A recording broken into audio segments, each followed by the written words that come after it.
We Can Do It! Programang hatid ay kwentong buhay na puno ng inspirasyon at aral mula sa ating mga kababayan worldwide. We Can Do It! Dito lang sa inyong 702 DZAS, FEBC Radyo TV.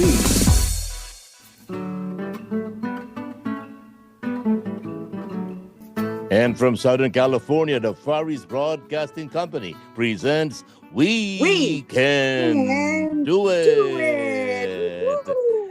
Magandang gabi sa inyo at magandang tanghali sa mga nasa Coronadal, South Cotabato. Ito po muli ang Ate Maru at Dave Marcelo po. At meron tayong tampok na panauhin. Ibig sabihin na we can do it. Kakayanin natin lahat ng bagay.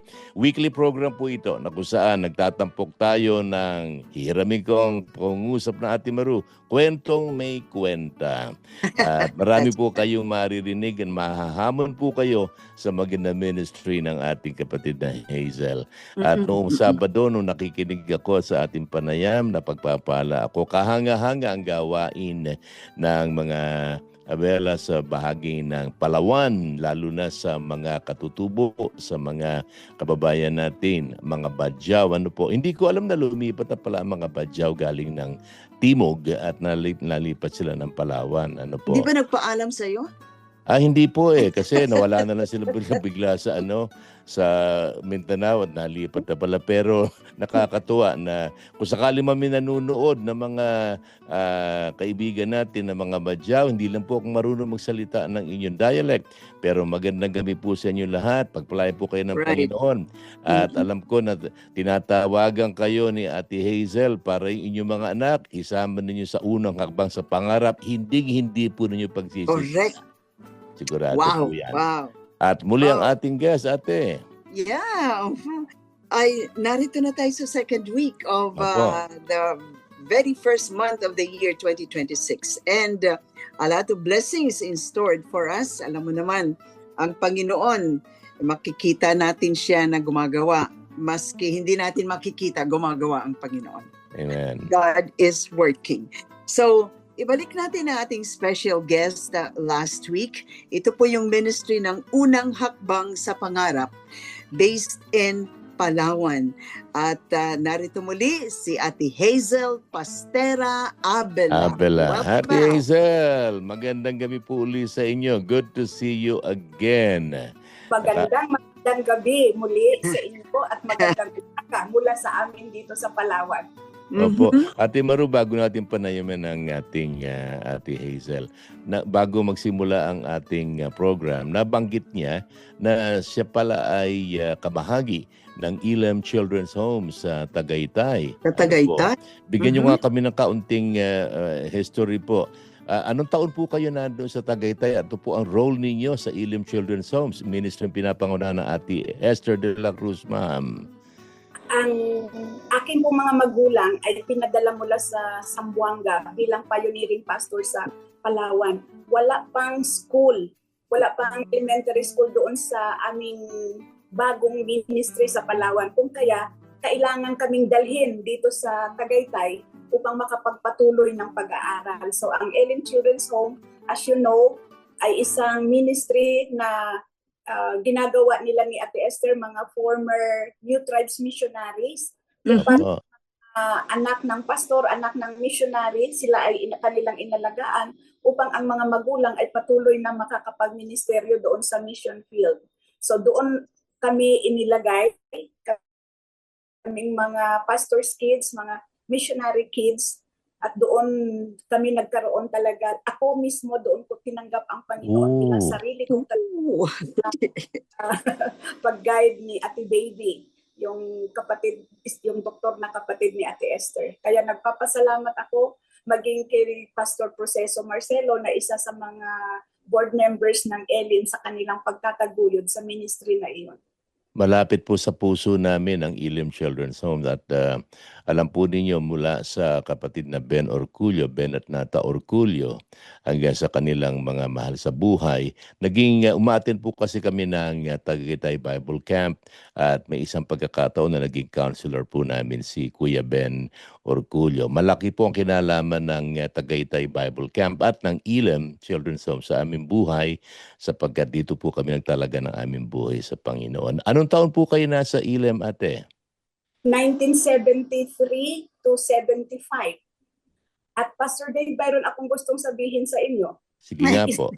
Ito natin, dinalhan kami dito sa Panginoon ng isang pagpapala mula sa Maynila at noong nakilala namin siya, siya pala ay apo ni Tatay Ben at Nanay Nata. Siya ngayon ang aking katuwang dito sa unang hakbang sa pangarap. Siya yung ating makakasama later sa ating pag-usap patungkol doon. So talagang napakabuti ng Panginoon. Noon pa man pala ay kanya nang inihanda ang ating mga buhay sa paggawa ng kabutihan. Katulad ng kanyang sinulat sa ni Apostol Pablo sa Efeso na nang tayo'y maligtas, inihanda niya ang ating buhay sa gawaing paglilingkod para sa Panginoon. So si Tatay Ben at si Nanay Nata ay may isang kontribusyon sa unang hakbang sa pangarap sa pamamagitan ng kanyang apo na aking katuwang ngayon dito. Yun ang Praise the Lord.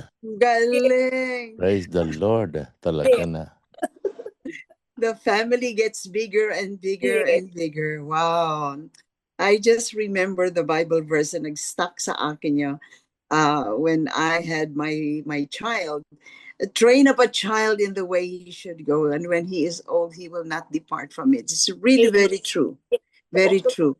Oo. Ang training talaga manggagaling sa parents, and then you will see the fruit of your teachings sa kanilang mga buhay. And thank you. We are so blessed. We have very good children and very obedient din sa Panginoon. So, Hayes, bring us back again. There's just a lot of stories to listen to you. Nakilala ko si Hazel. She's one of the listeners and nagkita lang kami sa Facebook. Di ba po? Oo. And then sabi niya, Ate Maru, basta nag-start lang, I don't know, how did we start our conversation, Hayes? Sa Facebook. At kasama kasi tayo noon sa UP Village. Kaya nakipag-connect ako kayo. Oh, yes. Doon, kasi nag-board kami doon sa bahay ni, kanino ba yung? Yung Mr. Marquez. Oh, yeah. Manong Willie and Julie Marquez. Tama. Doon pala. Okay. Yeah.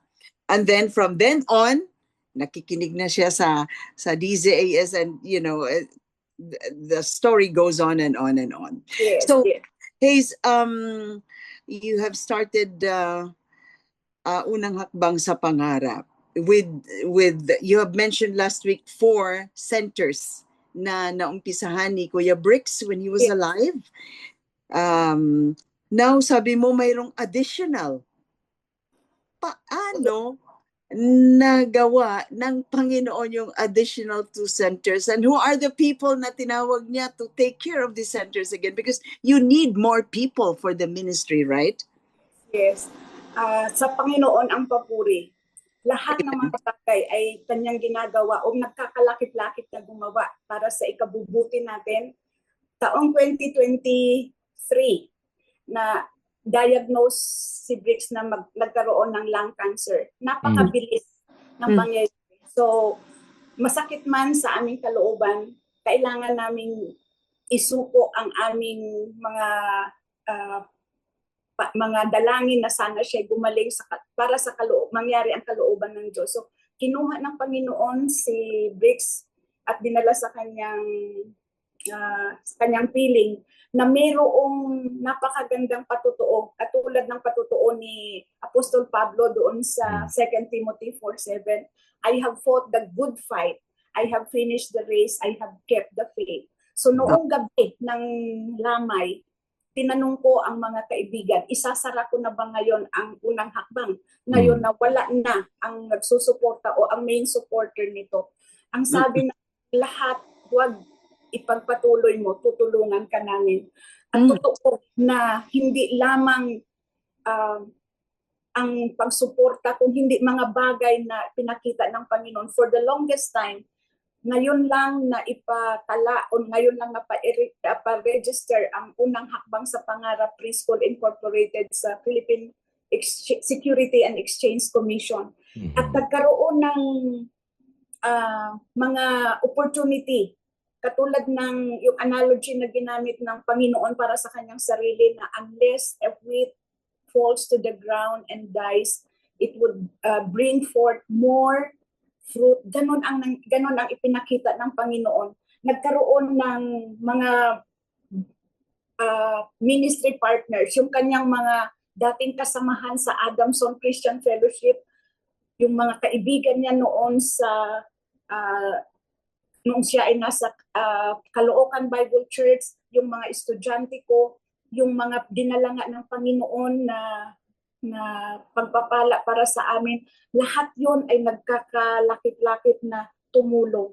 At mayroong mga specific talaga na yung bang among the many supporters, mayroong isang motorsports viewing community na naisip nila, nagkaroon sila ng kabigatan dahil yun ay isang kamag-anak nga nung binigay ng Panginoon na magiging katulong yung aking binanggit kanina.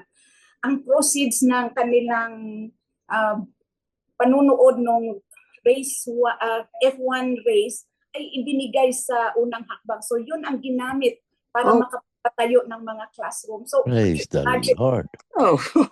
Mga events ay gagamitin ng Panginoon. Meron pang isa na despite the fire na nangyari dyan sa LA, may isang church, ang Pinnacle Village, nakipagtulungan sa mga local churches din nila dito sa Pilipinas. Sila ay nag-raise ng fund at talagang naipatayo ang isang center doon sa Linaw, nagkaragdagan para sa mga centers na naglilingkod para sa mga bata. At yung balik ako doon sa motorsports viewing community, hindi lamang iisang center ang kanilang pinatayo. Meron pa sila ngayong ginagawa, sa kasalukuyan ay patuloy nilang ginagawa, handa para sa pagbubukas nito sa January. So napakalaking pagpapala ito. May mga kakilala kami, sabihin natin na even if they do not share our faith or something like that. Pero because of their love to see the children, nagkakaroon sila ng kabigatan o nagkakaroon talaga sila ng burden na maging kabahagi to invest for the future of these children. Dahil yun talaga ang magagawa lang natin na kapag ang bata ay nakakilala sa Panginoon sa kanyang murang edad, he or she has a lifetime to get to know the Lord, to serve the Lord, maging pagpapala pa para sa iba. So maraming salamat sa Panginoon. Wow. Kahanga-hanga yung kasaysayan natin, Maru. At sa mga manonood at tagapakinig natin, wag lang natin paubaya kila Ate Hazel na sila lang. Kaya kung tinutugtog kayo ng Diwang Banal, ito po isang gawain na kung saan ay magiging sulit ang inyong tulong. Alam mo, Ate Maru, meron akong kasabihan matapang ako manghingi pag hindi para sa akin. At sa bahaging ito, hinahamon ko din mga tagapakinig natin, mga manonood na maging kabahagi at sa muling pagsagot ng Ate Hazel ay outline ko sa kanya uli kung paano makatutulong ang tao. Sa pamamagitan ng technology ngayon, nakapagpapadala na ng tulong sa internet o siyempre mayroong mga pamaraan dyan. Pero ano pa man po ang paraan na maiisip ninyo, sulit po ito. Ba't ko po nasabi yun? Isa sa mga bagay na maibibigay natin sa ating kapwa-tao ay ang edukasyon. Unang hakbang sa pangarap ay tinuturuan ng mga katutubo ang mga badyaw para sila matuto. Siyempre, pagdating sa academics, sumulat, magbasa. Basic yan kailangan yan Yeah. At hindi natin alam ko anong kinabukasan. Maaring ang mga kabataang ito, mga batang ito, maging mga professionals yan, hindi po malayong mangyari. Bakit po? Sapagkat nasimulan sa tama na sila'y naturuan. At ibig ko na idagdag kaagad ngayon, alam nyo ba na hindi lang para sa kanilang edukasyon o kinabukasan ito ang paraan para ang tao ay higit na malapit sa Diyos. Bakit po? Sapagkat ang salita ng Diyos ay binabasa. Paano nila mababasa kung di sila marunong bumasa? Siyempre maririnig nila ba yun? Correct. Pero yung avenue ng pagbabasa, alam mo na may mga bata na pagka sila'y pinababasa ng Bible, pumapasok sa kanila yon. Iba yung binabasa kaysa naririnig lamang.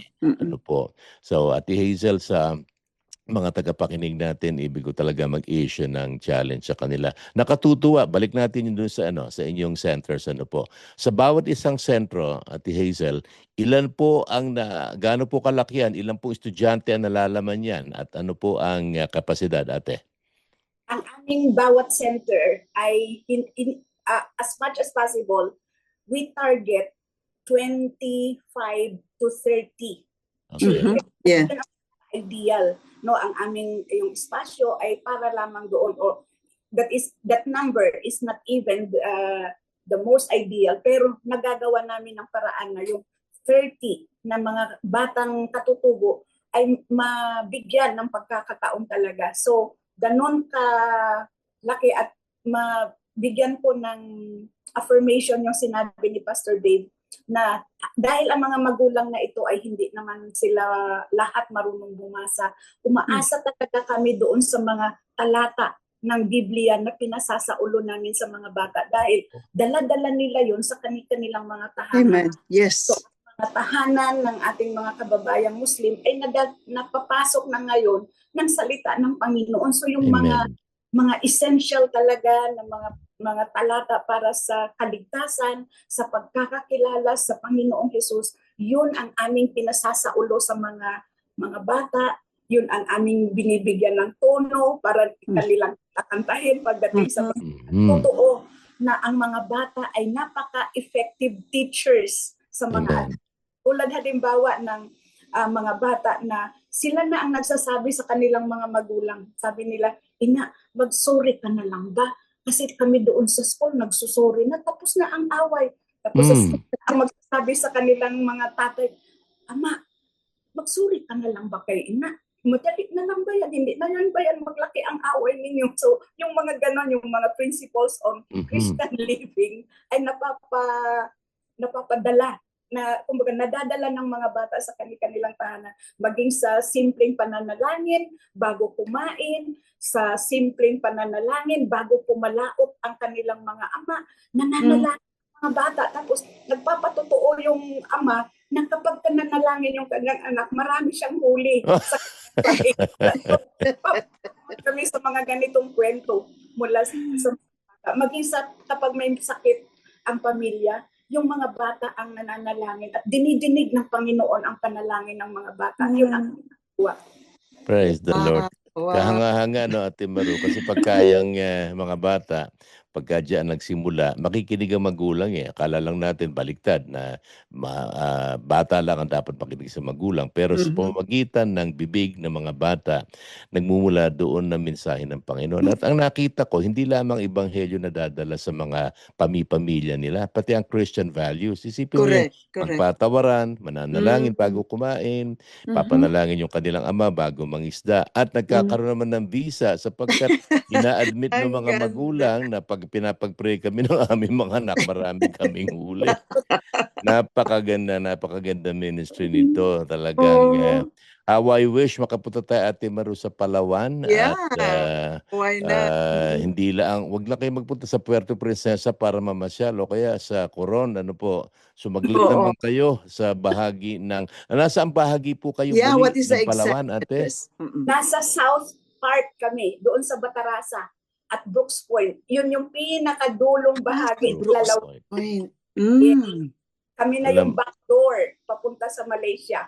Ayun. Alam mo, Ate Hazel, may kasama si Ate Maru sa kanilang trio, yung Prima Faye. Yeah. Si Priscilla, tiga Brooks Point, Palawan Brooks yan Point, Palawan. Oo, ang mga Feliciano, sila Johnny. Yeah, Apo. tama. Oo.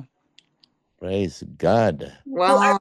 welcome to come and see us for yourselves. Talagang ma-appreciate ninyo ang mga bata sa kanilang mga awitin, sa kanilang mga pag-aaral. Alam mo, oo. Alam mo, Hayes, mayroon akong challenge sa iyo because you have started this. It is very, very effective from your experiences as a storya mo.